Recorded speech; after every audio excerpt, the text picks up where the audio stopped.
Welcome to More Non-Dues Revenue, a semi-monthly Zoominar series sponsored by Chamber Marketing Partners, where we interview Chamber of Commerce leaders and visionaries to share their creative, entrepreneurial strategies for generating non-dues revenue.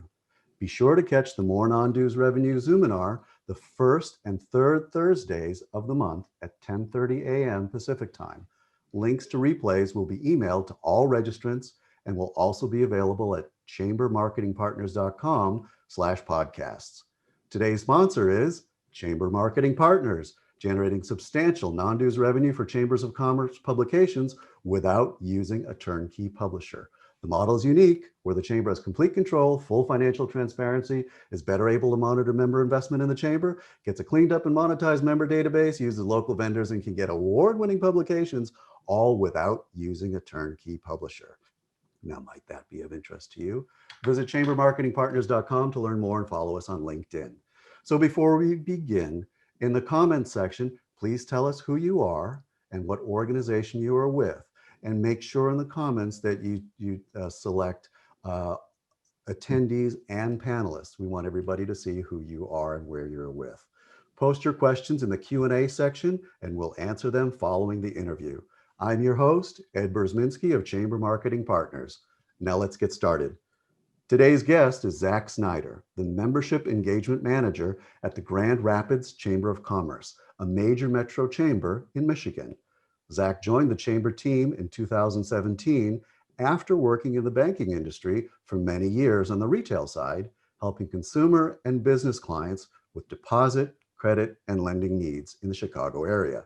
He continued in banking, finding his passion helping people in business. Recently, Zack has been helping businesses navigate through the coronavirus in his role at the Grand Rapids Chamber. He continues to grow his family with 2 kids and lives in Grand Rapids. We're excited to have Zack with us on the show today. Welcome, Zack. Excited to be here. Thanks so much for having me, Ed. It's a real pleasure. We're really happy to have you too. So let's jump right in. Zack, the Grand Rapids Chamber is a major metro chamber with different resources than a typical city chamber. Tell us a little bit about your specific chamber, how many members you have, your staff, the major industries in town, and that kind of stuff. Yeah, absolutely. So Grand Rapids Chamber, we serve all of West Michigan. We're the second largest chamber in the state behind the Detroit Metro Chamber. Something that's a little bit different with us versus even Detroit, we don't do any of the economic development. We also don't touch any of the tourism. We have 2 awesome organizations that do that. And we'll just let them be the pros. And then we do kind of all the other chamber stuff, if you will. So we have our business services, which is more of our capacity building, obviously the ribbon cuttings and networking. But then some things that are a little bit different are that we have our advocacy group, which I believe is second to none. We've got 5 lobbyists on staff to help our members anywhere from in their backyard to federally, with many different committees and cohorts, different councils as well, really convening as many people as possible to say what is necessary for business in West Michigan. And one of the newer ones is not just our talent development, but also our diversity, equity, and inclusion initiatives. So we've always had a big heart for diversity, equity, and inclusion, having summits every year, but now we do a series of diversity, equity, and inclusion seminars, as well as that the summit. And we also now have some programs that you can actually, where we'll go in-house for our members and do an assessment for their diversity, equity, and inclusion, where they're at, where they could be, and kind of make those action steps for them to move forward in that area.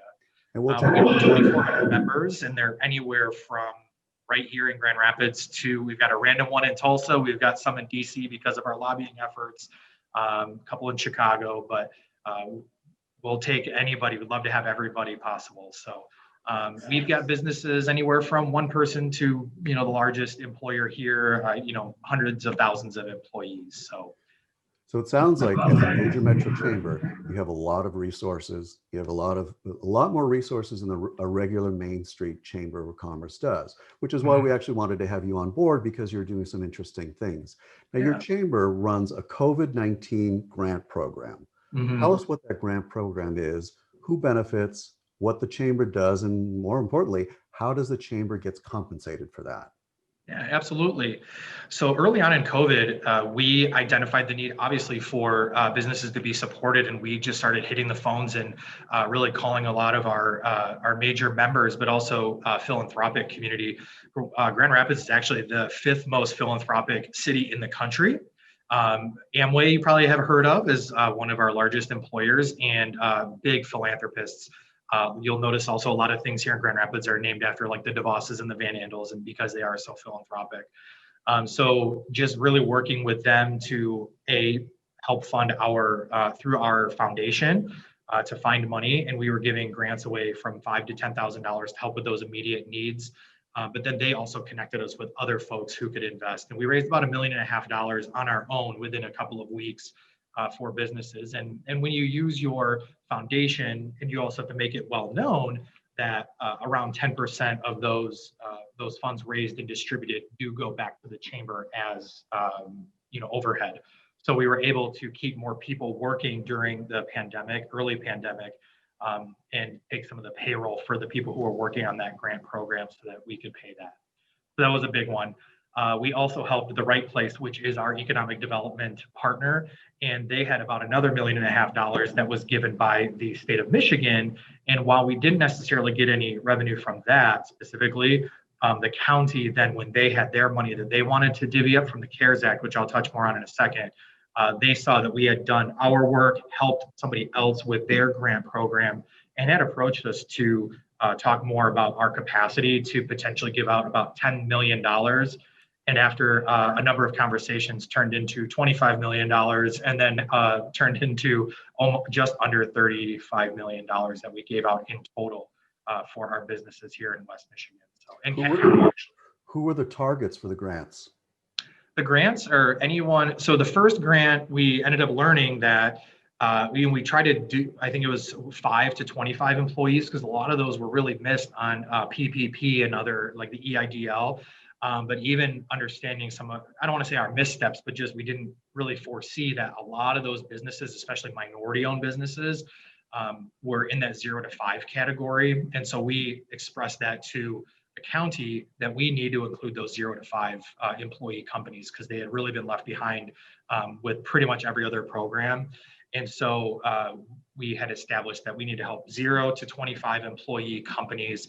And what we did was we created a point system so that our minority-owned companies were getting extra points for their involvement in their community, being a minority-owned business, woman-owned business, any minority status of business, so that they had a higher likelihood of being approved for the grant money.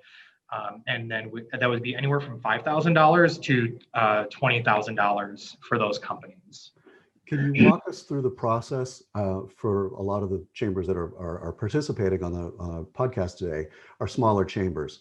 So walk us through the process of how you got this process going, and how another chamber could kind of follow your steps and repeat, maybe on a smaller scale, but gain access to grants. What would they need to do? Who would they need to talk to? And then what process would they need to go through? Yeah, absolutely.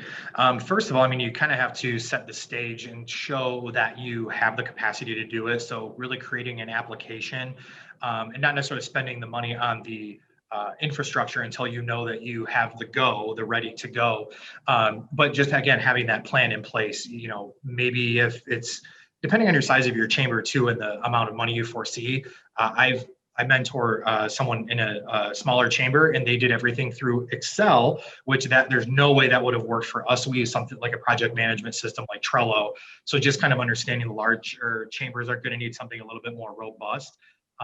But going to local community foundations, because a lot of them have certain areas that they really only invest in. Let's say it's education, or they really invest in families or hunger or whatever that might be. A lot of them were pivoting because they needed to react to the situation and kind of step outside of their bounds of what they normally will donate to. So that was a big one for us, is just reaching out to all those foundations. And again, those other known philanthropists and larger companies. Those larger companies also have their own foundation. So everyone here has probably heard of like Steelcase and Meyer. They have their own separate foundations where they might not necessarily will give extra money to the chamber, through those foundations, they're giving corporately, but then those things, since it's to help others, are willing to donate. So able to raise that money there. So interesting. So you approached or you targeted nonprofits or foundations at companies, and you went to them knowing or kind of assuming that they needed to spend and invest somewhere, put their money somewhere, but you approached them with this new opportunity or this new way to divert their funds into something that helps the community through the Chamber of Commerce. Mm-hmm. That was very Especially smart. when you think about it, and if you give in one way, it really does invest in other ways. So if you're talking about hunger, for example, we have a lot of people who are out of work, and if they are out of work because they can't make payroll, or they're running a business and they can't pay their employees, this in a way does help fix that gap. If it's childcare, there's people who can't afford childcare because they're not working, and a lot of times children are getting a majority of their meals from school or from daycare. And so this, again, in a roundabout way, does help that situation. And so it was like, where do we normally give? That's great, but this is a little bit more urgent right now. So, and they don't always have the capacity to do the programs themselves. And that's why they invest in people to do those programs. They have the capacity to go now. Does the chamber, part of this process, does the chamber have to have a foundation set up in order to receive those funds? It depends on the who's giving the money, because a lot of times foundations will give where the money has to be earmarked in a certain way and it has to go to another foundation. So that's going to be vary from case to case. Or a company that has a foundation will only give it to a nonprofit, for example, or a certain type of nonprofit, because a lot of chambers are like 501c6, but we have a 501c3 through our chamber foundation. And then, so if the chamber has its foundation, the foundation will pay the chamber 10% for administrative costs, and that is a kind of a sideline non-dues revenue generator for the chamber. Exactly. Yeah. Especially with us losing so much revenue from events. I mean, we were slated to have 160 events this year. On a normal year, we're around 100. So it was supposed to be a big year in 2020, and going to, I mean, basically nothing, had to make up that revenue in some way. We did have to furlough some folks for a couple of months, but the wonderful thing was, through this grant, we were able to get enough money to bring everybody back. Hmm. So as part of this process too, and through COVID and the challenges that you guys faced, you had CEO roundtables that were live. And I understand that you pivoted those CEO roundtables to being online. How did that work? Who are these CEO roundtables for, and how do you monetize it? Yeah. So CEO Roundtable has been around for a little while here. I would say around 15 to 18 years. And the way that we always do it, and they're CEO management roundtables. So we have a CEO table, CFO table, all the C's, right? But even just marketing. So really, we just try and make a best fit for everybody. And the cool thing is, you're almost making a little mini board, right? And you're bouncing ideas off of similar positioned individuals, who we also try to do. So we have many CEO roundtables, because the CEO of Meyer isn't going to have a whole lot to share with the CEO of, XYZ new company, right? So you try and get everybody with similar like revenues, because they're going to have similar issues that they can talk about. And so without trying to lose any momentum with that program, which is one of our longest running programs, we made it all virtual, because the value is still there. Even more so now, because now we're talking about COVID related issues and how are you dealing with that. We've even added to those tables even more so in the past year. So we had about, I think, 12 tables with 8 to 10 people each, and we're, I think, around 20 now with they're full with about 12 to 15 folks. So how do you charge for that? A lot of our membership levels get one or more included. So our executive level is $1,500 for the year, but it also includes one CEO roundtable. So every additional one is $150 on top of that. Or if you're our small business level of membership, which is $750 per year, it's our entry level. It's that add-on $150. And how frequently are the roundtables? Once a month. So depending on the level of membership, you get one free, and then you have to pay additionally. So it's an introduction. Yep. And then if they see value, then they pay for it. Yeah. And who's actually, well, you and I talked offline before, and you were saying Mhm. there's a particular community, business community that was benefiting from these, particularly the minority community. Can you explain to us why, particularly the minority community was benefiting or is benefiting from these, and how? I think that that goes into Elevate a little bit, which we did talk Yeah. offline about, but another program that we have. And I think what happens is that you have, we'll just call them businesses of majority or white-owned businesses. They almost like innately know that that's a valuable thing to do and almost do it automatically. And on the flip side is if they know someone and they just start talking about business challenges, they're like, well, I've helped, done something like that before. Why don't you and I just kind of, we don't have to call it a mentorship, but they still kind of do a very informal mentorship. And so that's kind of the idea, is that it is almost, it's a give and a take, right? And now that you've got this trusted group of people, it's all, non-disclosure, but, and very safe space. But for whatever reason, or if it's a cultural thing or not, minority owned businesses don't tend to do that or ask for help or offer to help others as readily. I wouldn't venture a guess as to why, but with, you don't know what you don't know. And with trying to encourage these folks to do this and meeting people where they are and just kind of doing it for them and encouraging them to share, they've benefited greatly. So Elevate is a specific program where we have 8 to 12 minority-owned businesses every year, and they get free business coaching for 2 years. There's a 1 year cohort. And so I guess the non-dues revenue part of this is that this is a foundation that pays us to put this on for these minority-owned companies with that, the revenue of that kind of 10-ish%. I see. So we're doing what's right while still getting some of the money for kind of that overhead. So Elevate is a specific program for Mm-hmm. minority businesses that's funded through the foundation, Mm-hmm. and the roundtables are separate, and that's the non-dues revenue generator, for-profit type Mm-hmm. of thing. How is the roundtable moderated? Who moderates it? How is it handled? The roundtables themselves are moderated by a chosen person, usually one of the more senior folks on the table, because people will come and go as natural as it will be. And then we just kind of say, hey, the moderator left. Would you like to moderate? And they're kind of responsible for bringing up topics every month.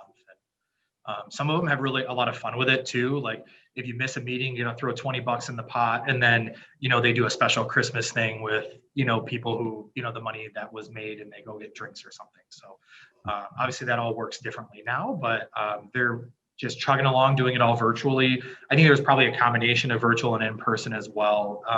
But an idea as well. We started a new table this year that I'm actually on, and it's a sales referral roundtable. It's kind of similar to a program that we had called Business by Referrals, very similar to probably like a Latip or BNI or something, without as much pressure, in my opinion. But now we've added the skill building of sales in that. And so that's a whole new table. And then on top of that, to complement it, we added a sales management roundtable. So people who manage salespeople also have a table. So now you've got my wheels turning though, Ed. We could have a minority business owner table specifically. So we do have minorities who are business owners in the tables, but not necessarily as specific as being a minority business owner. So that's a great idea, actually. So to coach some of the chambers that are on with us today, some of the smaller chambers, if they don't have a business roundtable or a CEO roundtable, tell us quickly how would one go about setting it up, and about how much energy is involved from chamber staff to make that happen? There's going to be a lot of energy up front because you're going to have to find those champions, if you will, to be probably most likely your facilitator. And one thing that we do to thank them is that their annual fee is covered by us. And so then they would also kind of be in charge of trying to help build the table. So you're going to have to be very targeted with, okay, I want to do a CEO table for 1+ million in revenue, you're going to have to figure out who that is in your membership or out of your membership. So it would be a nice prospecting tool. Like, hey, we're getting this table together of CEOs who are 1+ million. So would you like to be a part of that? Of course, it requires membership, or again, if it's someone that you're targeting, and if they're a higher level member with your organization, maybe you are saying, hey, as a thank you for your investment with us, we'd like to have you. And really putting an email blast out to everybody as well. That was another way we rebuilt our tables last year, was everyone who got a free member or a free registration for CEO Roundtable. We said, hey, you all get a free Roundtable. You're not using it. Let's get some people in here. Flooded with people like, oh yeah, we got to do that. And so that was step one of really rebuilding that program. So once it's built out, though, it's really just a check-in once a month or so. Hey, how's everything going? I mean, it's almost like an ambassador program, if you will. I mean, you really probably not even as involved once it's running, because then when your salespeople say, hey, because you use that as a sales tactic, right? You say, hey, something that we have that I think would be great for you when you're making a recommendation is not just for joining the chamber, but join the chamber and do these steps. And one of those would be great to get you or get your salespeople on our CEO roundtables, or let's say our sales roundtable. So then whoever is facilitating that, you say, hey, in our case, Mark, I've got so-and-so who's interested. Could you find him a really good fit? And then you let them, kind of know who's on the table. It's not just like, hey, we're placing you here. We've got a couple of tables that would be good for you. Let's, here's this person around these different ones, and kind of go from there. So you're making them part of the decision as well. So it sounds like if a chamber wants to set something like that up, there's a lot of initial work, legwork that needs to be done to identify who are the potential candidates, what the revenue level is going to be for those CEO level people that are coming in, whether it's $1 million, whether it's $500,000, depending on your community, and getting that going, getting a moderator, a facilitator going. Initially, it may be chamber CEO or chamber staff that kind of seeds it and gets it going. But afterwards, it's somebody from within the group who becomes the moderator, and it almost kind of starts going on its own, but checking in periodically to see how it's going, how it's progressing, and leveraging the network of those CEOs to go out and find other prospects and candidates to come in to the group, as well as the membership people at the chamber who are using the CEO Roundtable as a benefit, and a benefit of membership, depending on what level membership you choose. Yeah, I think one of the most powerful ones, and probably a good starting point, would be starting with a CEO table that your chamber CEO sits on. Who doesn't want to have once a month, fully dedicated time with the chamber CEO, and targeting people, not necessarily saying like, hey, chamber CEO's got a roundtable, who wants to join it? Everyone's going to say yes, but Sure. That big health system or large manufacturer, a personal, invite from the CEO would be very beneficial. And that could be how you also advocate after having these talks, what's going on here in, middle Illinois, right?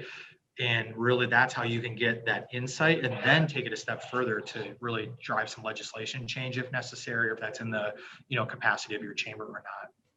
Well, and as a small business owner myself, and having been involved in CEO roundtables in the past, private ones, not through the chamber, they were expensive. But I have to tell you, having a room full of the brain horsepower of other CEOs at different levels and from different companies, we had hired gun CEOs, we had owner operator CEOs, and it really is beneficial to be able to talk openly, because when you have issues, you can't talk to a spouse, they freak out. You can't talk to staff necessarily, because they're staff, they're paid.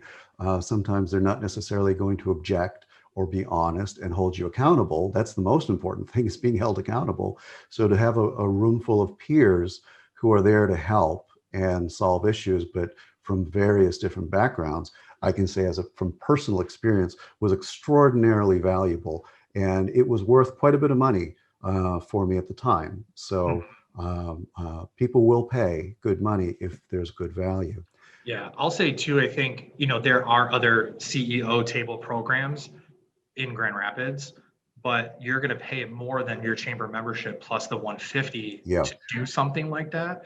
And so that's where it's a big value add. We're only asking for an additional 150, and still it's extremely inexpensive when you think about it, right? Oh, that's And hugely inexpensive. yeah, You're right. and it's like, it's lonely at the top, just like you said. You can't talk to your spouse sometimes, you can't talk to your employees, and so that, especially for like a CEO specifically, or any C-suite, that lonely at the top feeling is, I think, where it comes in. But I had a really good rapport with a CEO of a larger restaurant chain here, privately owned restaurant chain, and I said, Chris, what are you doing for you? You are always helping everybody else, and you guys, come in here and use our office space every once in a while. But like, what are you doing for you? Why aren't you going to this? Why aren't you going to this? And again, I had really good rapport. I don't encourage you guys to call out your CEO members, but he said, I gotta, I do this group, but other than that, I said, why don't you try our CEO Roundtable? We'll find you a good fit, and just be with other people who are in a similar position to you. At the very least, it's good for the soul, right? And a little self-care almost. And then we also do leadership lessons, so we have higher level CEOs who come and talk about their best practices and Yeah. lessons that they've kind of learned as a program. I said, you got to go to those. And then, who else is going to be there? Other CEOs and C-suite folks. And those are other people you can kind of make some more relationships with. Sure. And so he got a lot of satisfaction out of that. That's very valuable. Zach, I wanted to jump to another topic, one that is very kind of timely right now that the Chamber is working on. Tell us about the Chamber's Diversity, Equity, and Inclusion Program, who it's for, what are the benefits, and what does the Chamber do, and how is it monetized? Yeah, absolutely. So we have always, again, like I said earlier, had a heart for diversity, equity, and inclusion, but with it growing so much with the state of the country and just issues that we've all been seeing, it's not only the right thing to do from, in my opinion, a personal standpoint, because all people are deserving of everything and valuable, but there's also a business sense to that. Employment is, well, just not with COVID, but just in general, employment was really rough, especially for finding folks, acquisition and retention, and really embracing the fact that we need to hire anybody regardless of background, race, everything, right? And so, but it goes further than that. It goes into your supplier diversity, your hiring practices. So much, right? Even in training your employees to be more welcoming, and also feeling like they have more of a home where they work.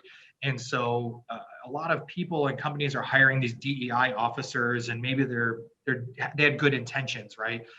So something that we had done for quite a few years is at our DEI summit, you could take an assessment and you would get anywhere from a 1 to a 5-star rating. And we'd recommend everyone who got like a 3 or higher, or moved from, let's say, a 2 to a 3, 3 to a 4, so on and so forth. And they'd get a little award and be recognized at our DEI summit. And so we took that idea a little bit further and said, hey, you're a chamber member. Why don't you just you rely on us for other things, right? You rely on us for talent development. You rely on us for advocating for you at our capital and federally and locally.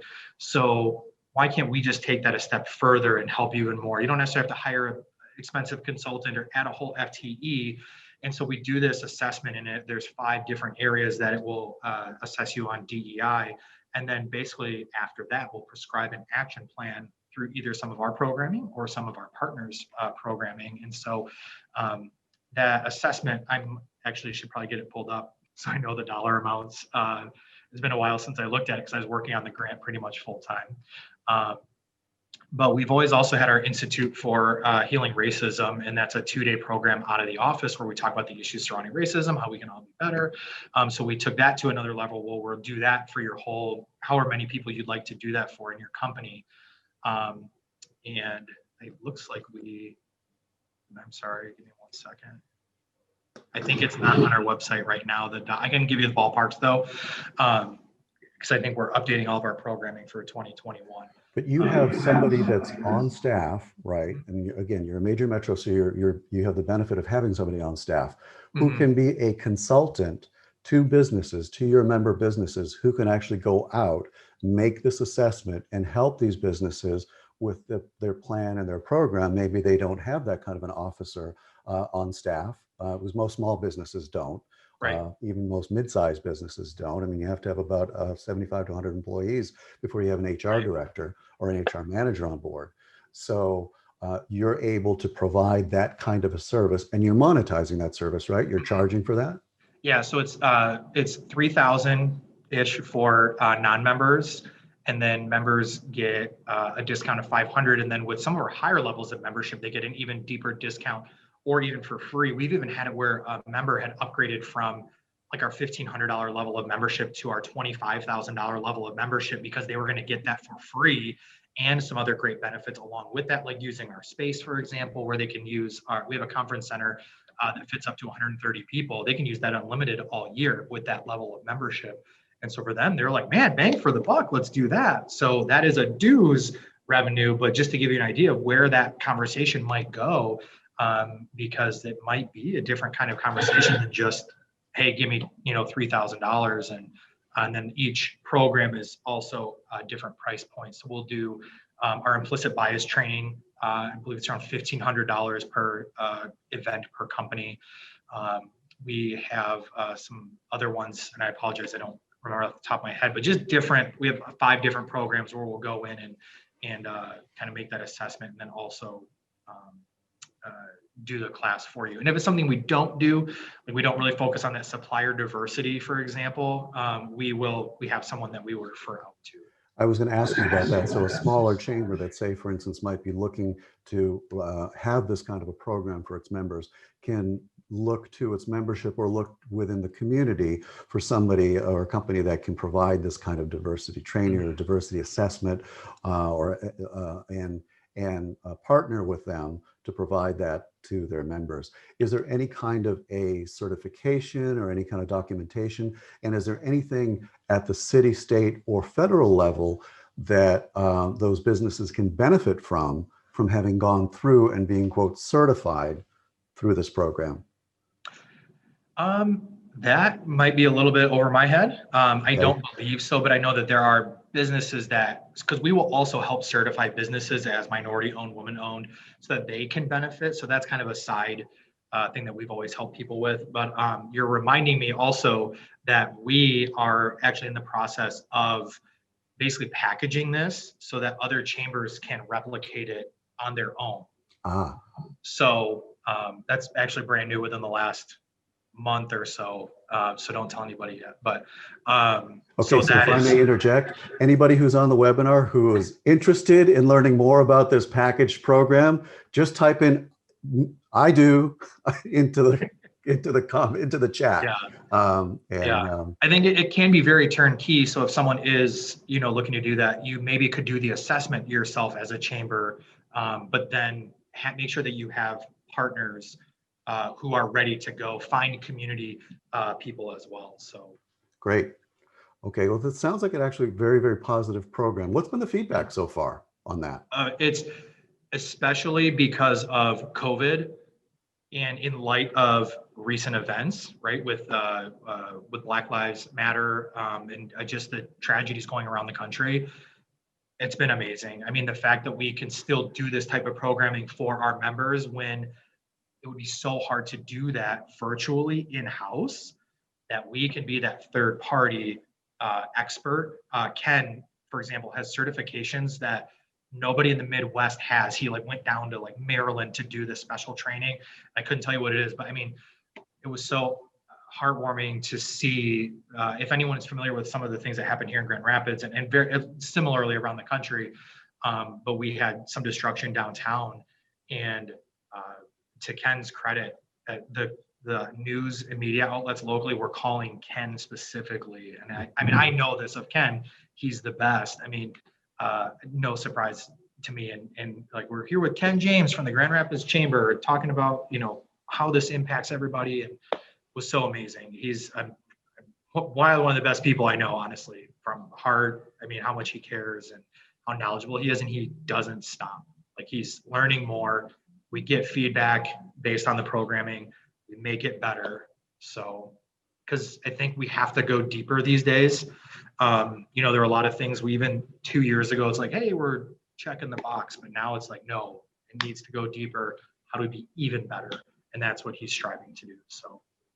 And speaking of going deeper, switching from non-dues revenue to dues revenue, over the last 8 months or so, your chamber refocused its membership directive to targeting specific businesses only. So what drove that decision? Tell us a little bit about what that kind of targeting is, what's the criteria, and how is it working, and what's it doing for retention? I would say that we actually did probably closer to 2.5, 3 years ago, but then kind of redid it again because of COVID. But really, we identified our target market, who is staying with the chamber based on our data that we already have. And it's usually that executive level, 1,500 or more, that we have the highest retention rate, probably close to 90%, right? And so we also figured out what our average cost to serve a member is that $1,500 or so. It's a little over. And so if we're thinking about working smarter, not harder, who should we target, right? And so we have to figure out who are those $1,500 level and above members or companies, and then go from there. And so because the other folks, we absolutely want to help them, no doubt about it, but they are more likely to come to us or be referred to us, or we will find them in an organic way through all the events that we attend, either our events or other people's events. So those will happen, and we will absolutely love to take care of them. But really, where do we spend the time acquiring and deepening our relationships is with that target market. So for us, is 20 plus employees within 30 miles of Grand Rapids, and which you won't uncover until you have a meeting, but they have a CEO or C-suite that is involved, that are affected by local issues, and that they care. Because if someone doesn't really care, not that it's just, you're going to be really pulling teeth to get someone to join, and then who knows if they'll stick. But if it's someone like, no, I love this, I want to get involved in this, you'll uncover that in that first meeting or even phone call, that you're a great fit. And then you even will sometimes, I mean, this is kind of an old school sales tactic, but it's the right thing to do, is say, I don't know if this is the right fit. I mean, I want to figure out if this is the right fit, but if it's not, that's okay. Because we don't burn any bridges, and hey, let's talk next year. Maybe you're going to be in a different place next year, right? And so really focusing on that helped us increase our retention. We actually have really high retention, even considering COVID. And members can see what we've been doing it's that intangible piece, right? How do you sell that intangible? Well, we're doing it right now. And this example will not be lost on anybody. We mobilized, we raised money, we gave out, we also facilitated a grant. And so those businesses will invest at that higher level and will remain at that higher level, or as you grow the relationship, increase the higher levels. It's interesting because you're membership development side of the business. Do you pitch or do you ask questions? How do you go about your process? I personally, and a lot of us probably do this on our team, we used to always bring the folder, right? And you got the folder with everything, and it's on the table. And this is more in an in-person, example. But I stopped the folder until I was ready to go get it. And also with our space, it's like we don't do a lot of off-site meetings. And again, this before COVID. We'd invite people in. Have you seen our office? We're going to be here 3 years. It'll be in March. It is a huge member benefit. So we always say, hey, I'd love to come meet you and see your company, but our office is actually a really big benefit. I'd love to have you in for coffee or a beer. We're Beer City, if you guys didn't know that. And so they come in and see the space and how they can use it. And then I just uncover, coming from banking, we learned the consultative model, and it actually is, I used to work at a major regional bank. And so it was actually tested on, you have to ask those yes or no questions, which are called closed-ended questions, your open-ended questions, which give a little bit more, but then the high gain questions, where it really makes somebody think. And this is one of my favorite quotes from one of my least favorite jobs, but no one cares how much you know until they know how much you care. And when you ask those questions, it's showing that you care. And so you say, basically sales is, where are you now? Where do you want to be? And how can I get you there, right? How does my product fit into that plan? And you won't know where they want to be unless you ask those high gain and open-ended questions. Obviously the closed-ended ones are good because I need to know what your address is and how many employees you have, but also, it shows that you're going deeper. So what would an ideal situation look like for you as a company in the next 5 years? Where do you want to be? So really your sales strategy is consultative. It's Mhm, not pitching. It's understanding what the business's needs are, what the business person's needs are, and trying to fit what your chamber is able to provide mhm, into solving their need or helping them reach their goal. Otherwise, it may not necessarily be the right fit. And it mhm. sounds like you're pretty open about saying that this may not be the right fit. I mean, would I rather hard sell someone into membership even at a higher level, or would I rather have a good member and they know that I'm doing right by? I mean, I'll tell people, they're like, what are those other levels? And I go, those are great. I just don't really think those are where you're at right now. And I could sell those to you, but I'd rather you be a member for life. Sure. And so, in my opinion, this is best for you right now, unless you really want your name on the wall or something. Then by all means, let's do it. But I would be doing right by my customer. And that's how it was in banking. And a lot of people probably have a stigma against banking, but it didn't help me sleep at night if I got that extra credit card that somebody didn't really need or that actually saved them money. And that was kind of my chip on my shoulder too in banking, because that's what a lot of other people were doing. And oh, your numbers aren't as high. It's like, yeah, but I get to sleep at night. My customers love me, and I'm happy with that. So I take that here as well. Well, from a business side and a mergers and acquisitions perspective, when a company has recurring revenue stream, that's gold. That's great. So what you're building is a recurring revenue stream rather than just spikes in revenue. Now, which actually is a very sound sales strategy. I wanted to shift to another. It's not necessarily dues or non-dues revenue related, but it's a mindset and it's a business practice that you and I talked about, that your chamber embraced a business process called E.O.S, or Mhm. Entrepreneurial Operating System, which is about using the right person, the right seat philosophy. And again, it's not a direct revenue process, but it sounds like this has been something that has re-engineered your chamber. Can you tell us a little bit about what E.O.S is and how you guys use that at the chamber? Absolutely. Um, It is so E.O.S, Entrepreneurial Operating System. If anyone has read the book Traction by Gino Wickman, it's based on that. There's also a book called What the Heck is E.O.S, if you want a real high level understanding of what it is. But it really is, you make a vision traction organizer and you set yourself up so that you know where you are, where you want to go, and then fill in those gaps. Very much like a consultative sales conversation, but you're being real with yourself. And so your executive leadership team or your ELT is usually made of 5 to 8 people, depending on the size of your organization. And they have certain roles. One's a visionary, which is usually your CEO. You have someone in sales and marketing, someone in operations, and someone in finance. That's like the core, right? And then you have an integrator, which kind of goes between the visionary and those people, and that's your executive leadership team. But it's kind of just no BS. You're not lying to yourself. You're being ultra accountable, and you kind of, I mean, the biggest thing for us was, you see this create great wall behind me. We had to do better for our members because it's the right thing to do, and the chamber was becoming very stagnant after 130 years. And it's really put your money where your mouth is and walk the walk, talk the talk, all of those things, right? We have our core values. That's part of it as well. And we live those and breathe those. They're in my wallet. They're on the wall.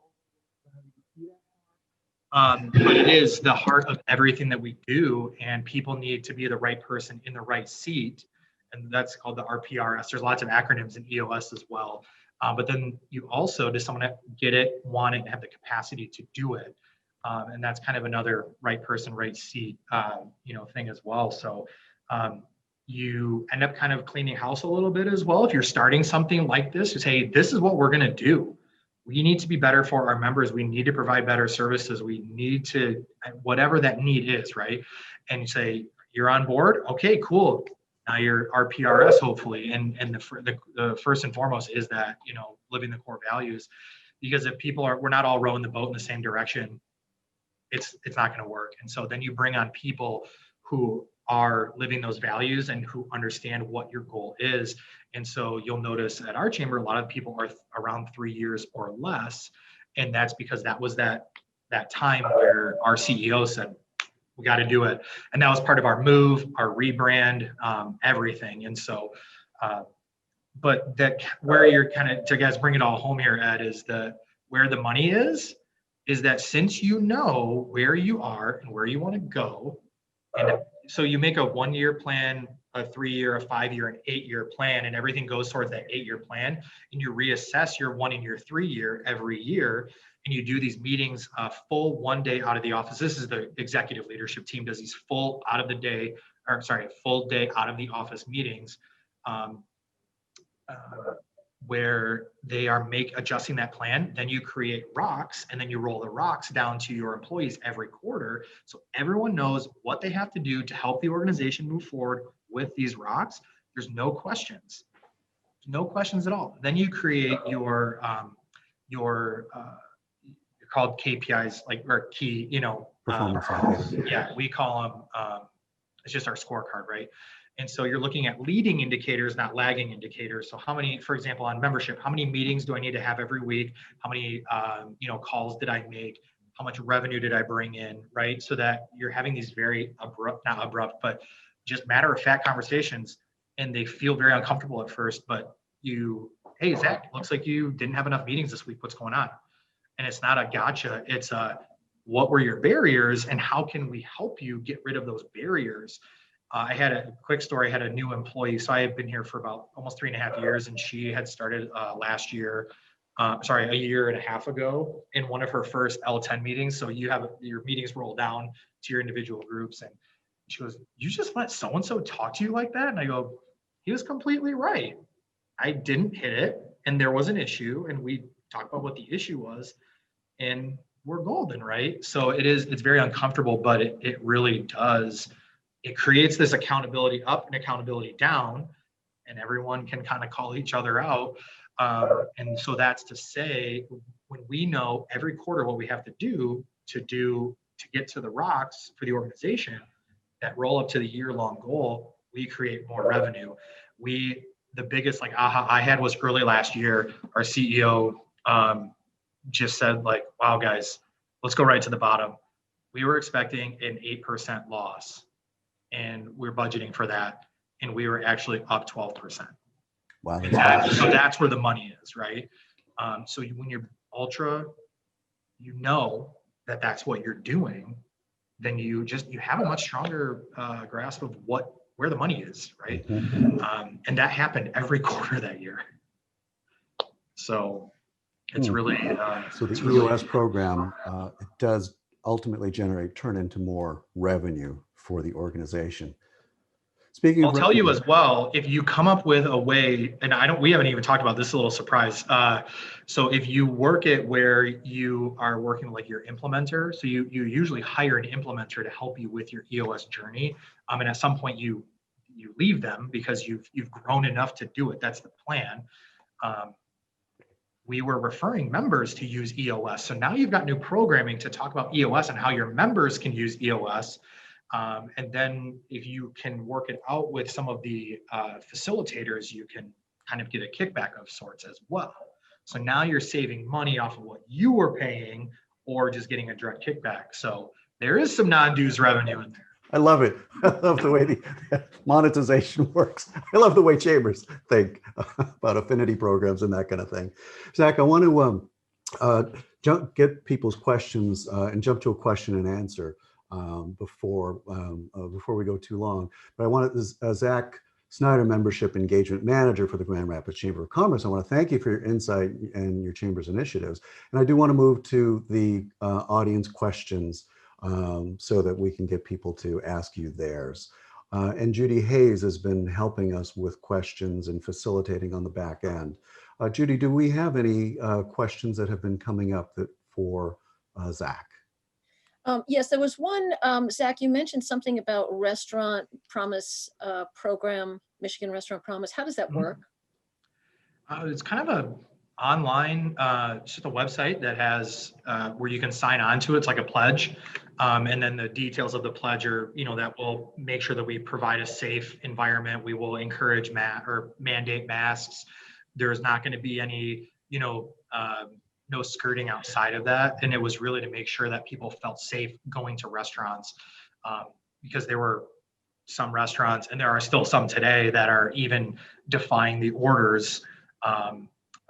Not really any around here, but just north of here. And so there was kind of a public, sign of good faith that, hey, we are going to be safe and protect you. I can link it in the chat. And we can add it to the show notes as well. Oh, okay, great. One other question. During our pre-show discussion, you talked about notary services, and this might be a good thing for some of the smaller chambers as a way of non-dues revenue. Yeah, so it just so happens that my one of my VPs now, he was my manager at a bank that we worked at together, and so he got the job and brought me in about a month later. So now we're both notaries, and then he actually we had brought in another person from the same bank, and she was also a notary. So now it's like Grand Rapids Chamber has notary services for members. But we haven't necessarily monetized it. But what we do, we partner with the Opportunity Resource Fund, which is kind of just a micro lending for usually underserved businesses. So usually under 2 years or minority owned. And so they utilize us a lot to notarize their financial documents. And so that leads to membership conversations. So it does come in a revenue way there. But with the idea that kind of got going in our pre-chat was, a lot of banks are appointment only or closed, and usually banks are where you can get stuff notarized. And so maybe you could say, depending on how you want to do it, either show up at our office or we'll travel to you, pay per mile plus the stamp, and each additional stamp is another buck, something like that, where you could get some revenue as well. And that kind of goes hand in hand. I don't know if everyone does like certificates of origin. We do certificates of origin, and there's for members, a 20% savings over the 50 normally. So fantastic. There's some echo here. Okay, that's all we have here. Thank you, Zach. Thank you so much. Absolutely. So, Zach, thank you for being here today. Thank you My to pleasure. Ginger Hayes for assisting. Join us on our next More Non-Dues Revenue podcast with our guest Wendy Rich from the Perry County Chamber of Commerce in Indiana on Thursday, January 21st at 10:30 a.m. Pacific time. And catch More Non-Dues Revenue on the first and third Thursdays of the month at 10:30 a.m. Pacific time. I'm Ed Burzminski for Chamber Marketing Partners, www.chambermarketingpartners.com. And let's get connected on LinkedIn. Thanks, everybody, and onward and upward. Thank you.